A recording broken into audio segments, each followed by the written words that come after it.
This is the Tapped In Podcast, the podcast for beverage distributors that want to empower their sales team to drive business results.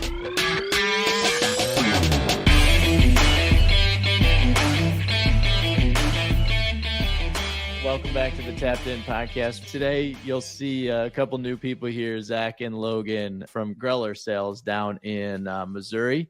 They've been around, the business has been around since 1940 in the central Missouri area with 4 locations headquartered in Rolla and then 3 additional branches about 2 hours southwest of St. Louis. So we're joined by Logan. Logan is the sales operations manager and is the man with the strategic vision at the team, ensuring all of the team is top notch and taking care of their customers. And then we got our man, Zach. Zach is a frontline sales rep working out of, which branch are you working out of, Zach? You at the West? Campton. Yep. So working tirelessly. He's a hybrid route. And we're going to kind of go through some beer stuff. They're in their car. They're taking care of business because it's Memorial Day week. How were sales this week, boys? They're good. They were awesome. Love it. That's awesome. Good stuff. You guys stayed away from all that weather that came through? It got us a little bit.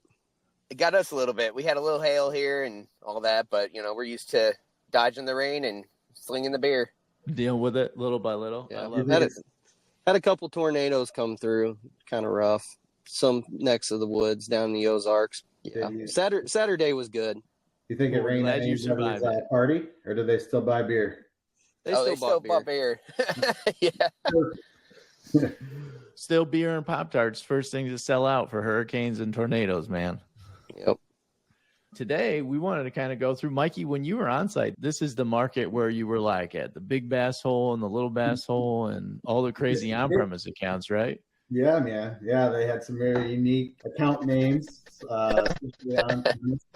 with Whiskey Dicks, the bass holes, and there were more too. I can't even remember them all, but yeah, very creative names. Super crazy. So, and Logan, why don't you tell everybody a little bit about the market and what the business is like and some history too. We started back in 1940 as a trucking company. My great-grandfather started it. Actually, he was up around Rich Fountain, south of Jeff City. They were hauling a lot of hogs up around Milwaukee and that area and looking for backhauls. Basically, they started hauling paps back to Missouri and became a blue ribbon distributor. I know it sounds kind of gross, but spray out the hog trucks, load it up with beer, and haul it back to Missouri. That's how they did it back in the day. It's all freight to me. Yeah. You know, and we've just kind of expanded from there. We, at one time, were doing business in Jeff City and Columbia. Ended up, the Vietnam War started, and with Fort Leonard Wood being in our market also, you know, there was a lot of basic training and a lot of trainees. So my grandfather made the decision to move down to Rolla and to take this area over. So, and then from there, we became later a Miller distributor. And then the mid-90s, we acquired a Coors House and consolidated, and we had acquired a distributorship in Mountain Home, Arkansas, and then traded it eventually for a Coors House in Sedalia, and then we're able to consolidate the Sedalia market as well. So kind of the short story on kind of how we got to where we are today. So nice. That's awesome. I love it. And you guys have done a bunch of stuff. You also have an incredibly complex portfolio with all the 7-Up business and a bunch of soda stuff and everything else there, which I'm sure we'll get into some of that today too. Yep. So, Mikey, to kick it over to you, you spent time in the field with Zach. And maybe as we get started here, Zach, tell the people a little bit about your market, about your route, what your days look like in and out as you're out, you know, moving beer around and seeing customers. Hy-Vee's my big one. Gotta love Hy-Vee. I've got Lake of the Ozarks, Osage Beach, Eldon. We're busy in the summer, slower in the winter, which is nice, but gotta love the vacationers. They keep us busy. And you're down, and from take one, you're down by Lake of the Ozarks. So, like, you're with a bunch of different weekend folks and weekend warriors and vacationers and all that good stuff. Yes. Wow. Logan, what were you saying about the market down there? You've got more lakeshore? So the Lake of the Ozarks, it's the largest by shoreline. It's the largest lake in the country because of all the inlets. So the Lake of the Ozarks has a shoreline the size of the state of California. So it covers a 3-county area, and the population of the Lake of the Ozarks in the summer on a peak week, it would make it the 3rd largest city in Missouri. That's incredible. Crazy. Yeah. It was pretty cool to see. I was shocked at how much of that shoreline is actually populated with condos and restaurants and whatnot. So not a whole lot of open land. But when I was with you too, Zach, you were telling me a little bit about Osage Beach. Very basically, like if you're coming to Lake of the Ozarks to party, that's basically where you land, right? Yeah. Osage Beach, Lake Ozark. Yeah, for sure. So I'm sure that's a little bit tricky on the ordering side. Also a great gift, when the summer comes, and probably some pretty unique buying habits, I would imagine too. People buy different products while they're on vacation that they don't normally buy while they're, at home shopping. But so I met up with you out on the route. I believe we met at a Walmart. Usually when I meet up with a rep on site, first thing I kind of go through is we just dig through the app, show you all the different screens, the data that's there, and basically just give you an overview of the app. And then I was going to let you do your order, and then we were going to kind of dig into the philosophy side of it, right? To kind of looking at GP per CE, shifting some mindset over to the gross profit side. But while you went over to go and to do your order, you actually came back and you got me, and you had discovered something pretty cool already. So you want to talk about that? Yeah. So usually I always put displays out of 1/2 liters, 6-packs. And when I was digging through the app, I noticed that the 3/8 were double the gross profit. And not only that, me being a boater, owning a boat, having kids, we buy those little bottles with the caps for the kids, put them in the coolers. So I thought, well, why not display those instead of 1/2 liters to make it make more sense for the people coming down and more gross profit as well. Awesome. So not only more profitable, but it also made sense for the consumer and the retailer too. If that's the kind of shopper that is in that account, to kind of cater their needs and also increase your gross profit. How did that work out for you? It worked out. It was great. I mean, Hy-Vee, we killed it at Hy-Vee with them. It did help. They were on sale, of course. So that did help. But Walmart did great. We really killed it. After that, and then we kind of met back up in the beer aisle, and then we were digging through the app, and we started talking about the philosophy side of VXP, and we looked at a couple doors. We were keyed in on just the craft, and we were looking at one of the doors that had a pretty good presence of New Belgium and Voodoo Ranger. We had discovered that not only was your number one seller the Voodoo Ranger variety pack can, 12-pack can, but it was also your most profitable package in that entire door. And you were looking a little lean on shelf space from the set, right? But yet it was your number one seller. So what did we do to fix that? So what we did, we took that variety pack and we turned it sideways, added more holding power, plus it showed better in the actual shelf itself, and took some other packages that weren't moving as fast and turned them different ways to make more room for the more profitable and the faster selling item. Absolutely. Yeah, we kind of actually in that quick little 10 minutes there, we actually did a mini reset on that door, still staying within, the parameters of the Walmart set, but just kind of shifting some of our own space around to highlight our profitable packages. And in that case was our top seller. So you're right. By going wide, not only do we call that package out to the consumer that may be in there and kind of force them, to definitely seeing it and hopefully buying it, but it also increased your shelf space. So now that you don't have to worry about out of stocks, and the ones that we did turn skinny from wide, the sales were slow enough to where we didn't have to worry about any out of stocks on that. So it was a great little tool to have on hand right then and right there to see real-time data on sales and gross profit to make some key changes. Zach, when you have been out in the trade posts working with Mike, what else have you noticed in your kind of behavior change and your thought process change of having VXP at your fingertips?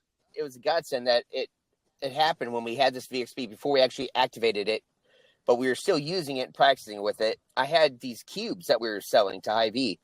It pointed out, I mean, I was like, what's happening? Why am I so low? What's going on? And it brought attention to the entire company, me, Logan, his dad, Peter, my boss for the branch. And it was showing us that we were just we weren't making the profit we should have. And it turned into, okay, we got to stop this and we got to change into doing something else. We got to make more profit that's worth us to deliver. And the cube thing was a big red flag, but it was a good thing. I mean, the VXP is the only way I would have noticed it. It's awesome. So we had to have a tough conversation with a supplier. Basically, they were doing a side deal with Hy-Vee, and we were discounting these cubes by $1.80 a case on something you're not making anything on anyways, or not making a lot on. So basically, we were making about 60 cents on these cubes, and we sold 400 cases to Hy-Vee, and it pretty much wrecked Zach's VXP for the first month. I'll tell you, I was first place, and then all of a sudden the next month I was 16th place, and I'm like, okay, what happened? I'm like, this isn't right. So we had a conversation with that supplier and basically said, look, we got to knock that off. We're not going to do that anymore. And so were those things or that kind of decision from a profitability standpoint, Logan, was that something that you felt like was brand new in the philosophy, kind of methodology of working with Mike and I and the team?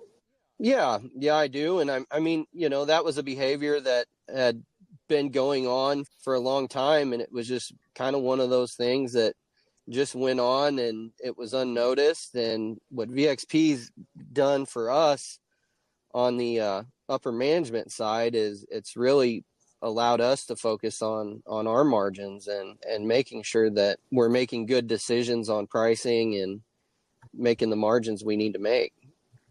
I love it. For me, that's where we want to get to. Like, we want to get to a place where we're having very, very deep conversations with suppliers around what they might be doing and how that is impacting our bottom line and our profitability, and bringing it all the way down to the rep level for you, Zach, to think through as well. So we're creating more of a level playing field of data and acknowledgement and information.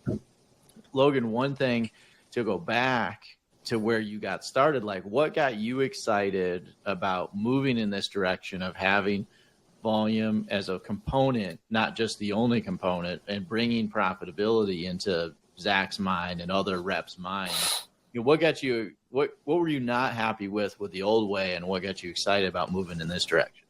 Well, I mean, the old way, we'd been doing that for over 20 years. I mean, the commission structure, the MBO structure, and it had worked up until this point. But, when you're looking at a sales plan and it's 7 pages long, front to back, you got all these supplier incentives and MBOs with all these arms and legs, just the tracking of these incentives, the complexity. It's like, what are we really focusing on here? And I think, with VXP and using the app, it really cuts through a lot of the noise. And the way you're able to look at each package, each account, and really focus on the brands and the things that are really driving the profitability for your distributorship. So. And Zach, when you're looking at, like, when you came from a 7-page sales plan for the month with all the different MBOs and planning that you had to now where you are today, how have you felt like it's helped focus you? Has that played out for you in real time as well? It has. I mean, like I said, I've been here for a while now and just was used to the old way. It is simplified, and I do like that. I'm more soda than beer, of course. I mean, I have a lot of beer, but I have a lot of soda too, being in Osage Beach. It's kind of helped me focus more of my energy on, like what displays should I really do for beer? I mean, I don't have a very huge, I'm not Miller Coors over here, but I've got, these, Stateside, Truman, all this high profit stuff. So why not focus my energy and display that kind of stuff instead of stuff that wasn't making the company as much money or it was just wasting my time doing. Yeah. Logan, how do you think the whole crew, you guys have got more than just, one rep, you've got 4 locations, you're spread across all over the place. You've got 4 locations. It's about 20 reps, I think, in total. And then you got area managers on top of that, and then location managers too. How do you feel like the whole team has kind of taken on the culture shift and digesting this kind of new methodology and mindset and pushing it from your position to leadership and getting it kind of from the top down and also some response bottom back up? I think they've embraced it pretty well. I mean, let's face it, we're probably like any sales organization. I mean, we've got some newer, younger reps that are a little more tech savvy. We've got some older veterans that have been around a long time. So I think anytime you have a big change in culture, some adapt quicker than others, but I think our team's done an outstanding job of adapting to it. I think one of the first things that, you realize with FPL, you start paying attention to your finished product loss, and you explain the reverse logistics of bringing beer back to the warehouse and what a cost that is. And I mean, in the old days, the old methodology, well, you're going to pile all this beer out there, out of code, you're going to have some of it. Yeah, you bring beer back to the warehouse and shuffle it around, but is that really making anybody any money? I mean, you got driver turnover and stuff like that. So I think just the whole change has been good. And we've always kind of looked at our sales reps as that's their mini franchise, their territory. And I think VXP gives them more tools at their fingertips to make better decisions to help make them more money, which in turn, makes the company more money. And I think it empowers, like, I think Zach's given a lot of examples of how it's empowered the reps to make better decisions and focus their time on what's making them money. Zach, I talk a lot about autonomy and empowering, with Logan and the prep and prep for going live and all the launch and all the implementation stuff we work on. Have you enjoyed having more autonomy from a rep's perspective? I preach it. I get excited about it. It's one of my passion points, but I always like to hear from reps if you get excited about actually having it and having more, autonomy and mastery over what you're doing day in and day out. I do. It's kind of hard to explain. It's gave me a lot more power to understand what's selling better, what's not selling better, what to do more of. And to follow up with the FPL, I didn't have a lot of out-of-date beer. I never have. But I did have some. This tool has actually showed me, like, okay, I've got to concentrate more on that as well. I mean, I was a driver, so I understand picking up out-of-date or close to code beer is a pain in the butt. That tool right there really opened my eyes to kind of just really focus on that and not have, like Logan was saying, transportation, bringing beer back to the warehouse and then back. It's a waste of time and money. Zach, back to you. How do you think VXP has helped your retailers? I know you as a rep, you have the tools in your tool belt now to make some great decisions at the account level. But how do you think that's played out for your retailers? It's helping them in the long run. It's making it easier for me to do my job.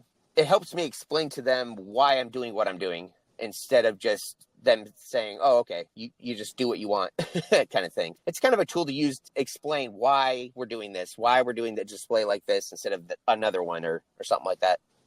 Do you get any feedback from retailers as far as like profitability side, right? I mean, as the company is looking to grow gross profit and focus on GP per CE, obviously that correlates over to the retailer side, right? More profitable items. Do you get any kind of feedback from them when you are actually focusing on growing their gross profits as well? I mean, yeah, absolutely. Like Gerb's Eldon for this weekend, we were up a lot. I mean, 55%. And that was, due to me putting in stuff that, matters to sell and make them more gross profit as well. Logan, from your side and vantage point, do you see all the reps or decent amount of the reps being as excited about the process as what Zach has become too? Well, Zach's definitely been one of the leaders for us. I mean, he's at the top of the leaderboard right now. Zach's been a good sales rep. I mean, especially in a soda market, in a unique market from some of our other markets. I think some of the sales reps are probably going to be calling Zach, asking Zach, hey man, what are you doing? you're killing. Yeah, well, I talked to Grant last night, and he asked me, he goes, Zach, what's going on with stateside? I go, it's a high gross profit, number one, and number two, what I do is I follow up with those gross profits. I follow up with tastings on a holiday week, and that's I sell through a lot more that way. So focusing my energy on the gross profit, the high profit, and getting tastings involved in it on a holiday week, I killed it. It's awesome. I love it. Zach, do you have any other good advice for reps in general? I mean, we've got a bunch of reps across the network that are listening to the podcast, and including not just people at your location, but across the whole group of 26 plus clients. Where do you think that your advice lands, and what advice do you got for reps? The biggest thing is communicating with your team, I think, especially with the FPL. That's huge, to work together to make sure nothing's out of date, work through it, be able to move it around. And if someone's doing good, like when I was last place, 16th, I was like, holy crap, what's going on? And I reached out. And if I wouldn't have done that, I would have never learned why it was happening. So really communicating with the team, that's, you can kind of watch what's happening, who's doing better, who's doing worse. And the people that are doing better, maybe reach out to those people that aren't doing so well and say, hey, what do you need? Do you need help? So I think the communication, the apps actually taught us to communicate better with each other, even across branches. That's awesome. With that being said, some of the people that haven't launched yet, right, that are just figuring out, or just maybe have gone through the very initial VXP introduction, but haven't gone live yet, that are listening, right? So put yourself back in their shoes when you first found out that, hey, we're going to be launching VXP, we're going to be changing some things, and kind of think how you felt then. Any advice that you want to give to somebody that's listening that hasn't gone live yet, and what to expect? You got to put your faith in the app. At first I was nervous, and I told Logan, I told Peter, I'm like, oh, well, what's happening? What are we doing? But, just realizing and using it to your best ability to figure out how to work the GP up, and of course, volume. You just got to put faith in it and realize that, this program works it makes the salesman's job way, way easier than it doesn't. I mean, it's helped me tremendously. It's awesome. Thanks. It's awesome. I appreciate that feedback for us. I mean, we spend a lot of time. This is something we're true believers in for sure, and is an obsession of ours. And so I love to hear the positive feedback and the good vibes. Logan, any advice that you've got for, people in your position, to Mike's point, from your leadership perspective, on people that are going through this transformation, what reps should be thinking about, what other people in your world should be thinking about on leveraging this information and getting it as indoctrinating a culture change across your wholesaler? Well, I think you just need to be honest with your people in the transition. I mean, when we told my grandfather that we were going to move to VXP and started telling him about it, and that you were going to tell your sales reps the gross profit of all your packages you're selling, him being an old school beer guy, he was from way back in the day, he's kind of like, you're going to do what? And, the more we started explaining it to him, the more he understood. And I think so far we've seen pretty good growth. I mean, looking at our GP per CE, we're up over 30 cents a case. That's real money that you can put in the bank, especially transitioning to VXP after we just launched Yuengling in Missouri. Then you also had the unfortunate Bud Light debacle. I know it affected a lot of you never want to see anything like that. I feel like it hurts the industry. And I know a lot of AB wholesalers that's been pretty tough on them, but you had your best year, being on the silver and blue side, you had the best year you're ever going to have launching Yuengling. And on top of that, basically we had goals set that everybody blew through last year. And I mean, what do you do from a sales planning side? What's this year going to look like? Obviously we're going to keep some of those cases. We're probably not going to keep all those cases, but I think what VXP's allowed us to do is, even though you may lose some volume, now that you're focusing on gross profit, those volume losses don't affect you as bad as what they could if you're not focusing on gross profit. For sure. Great points. All things that we saw at our operation that Mike and I ran together too. Quick pivot. I wanted to make a little, Logan and I were texting each other last night behind your guys' back, getting prepped for today. Delta 9, Logan and Zach, you guys are seeing it in the trade. God, I tell you. Missouri wholesalers are doing it from other wholesalers are out there. Zach, what are you seeing in the trade? For Delta 9? Yeah, Delta for Delta 9. 9. What are you seeing in the trade from Delta 9 from a sales rep perspective? I'm not even sure how to answer that. I don't think it's quite hit Missouri yet. It hasn't? It has Okay. No, I haven't. I've seen it. I see it in the smoke stop, like my smoker friendly stuff like that. But drink wise, I really haven't noticed anything. I haven't noticed anything yet. Okay, Logan, what about you? What's your perspective, opinions on Delta 9? We were texting about it last night. It's a big topic. We're got a couple podcast episodes about it. I figure it's something we should touch on as we're winding our day down. I think kind of our philosophy on it is until it becomes federally legal, that's something we're not really wanting to jump into.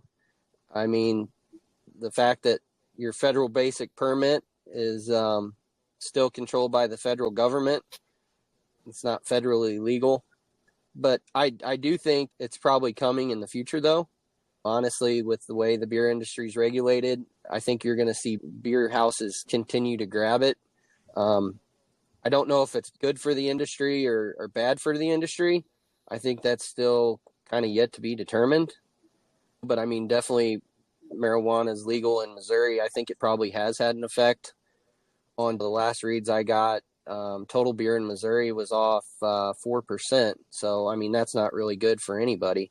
Yeah, I can understand that perspective. There's a lot of moving parts behind it. It's fascinating to see what happens. Are you having people hit you up to try to carry it all the time, though, Logan? When I was at MBWA in Las Vegas, I talked to a couple of them just to kind of understand it a little more. We kind of had one person reach out to us. I can't even remember the name of the company. It was kind of a smaller startup. We kind of politely declined. We did get an invite, I think, to a summit. I don't think we're gonna attend, but it's something we're paying attention to. For sure. Yeah, I love it. Well, thank you guys for joining us today. I really appreciate you both for taking the time. Thank you. You guys rock. Glad to. Keep doing the good work, selling the beer.